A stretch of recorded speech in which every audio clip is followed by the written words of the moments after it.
आजको भिडियोमा एआईको बारेमा हेरौँ है त। एउटा नयाँ एआई आएको छ जसले गर्दा चाहिँ मार्केटमा इमेजहरूलाई चाहिँ सजिलै एडिट गर्न मिल्छ।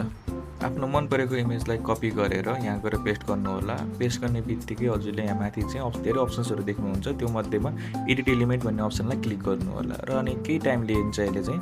अनि थोरै टाइमपछि यसले चाहिँ आफ्नो आउटपुट जेनेरेट गरेर हजुरले चाहिँ सजिलै यसरी यसको कन्टेन्टहरू चेन्ज गर्न सक्नुहुन्छ। हजुरले यसको फन्टहरू हेरेर हैन अरु के हुन्छ सबै कन्टेन्टहरू आफ्नो तरिकाले चेन्ज गर्न सक्नुहुनेछ। अनि सजिलै आफ्नो नामहरू पनि यसरी चेन्ज गर्न सक्नुहुनेछ यसमा गएर। अनि यसलाई ओपन गर्नको लागि के गर्नुपर्छ भन्दा चाहिँ logout.ai भन्ने हुन्छ। logout.ai मा गएर यसरी क्लिक गरेर हजुरहरूले यो इन्टरफेसमा हुनुहुन्छ। यसरी नै अर्को एउटा इक्जाम्पल हेरौँ है त। मैले गएँ यहाँ गएर एउटा इमेज सिलेक्ट गरेँ अनि यहाँ भएको इमेजलाई राखेर त्यसलाई फालेर यहाँ कपी र पेस्ट गर्ने बित्तिकै यहाँ माथि अप्सनमा गएर मैले यहाँ एडिट एलिमेन्टमा गएर क्लिक गर्छु भने सजिलै मैले अझ एउटा इनपुट चाहिँ जेनेरेट गर्न सक्छु यसरी।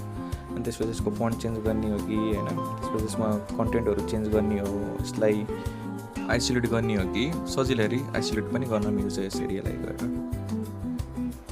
अब यस्तै गरेर आउने टाइमहरुमा पनि म अरु पनि एआई भिडियोहरू लिएर आउँदै गर्छु। Thank you.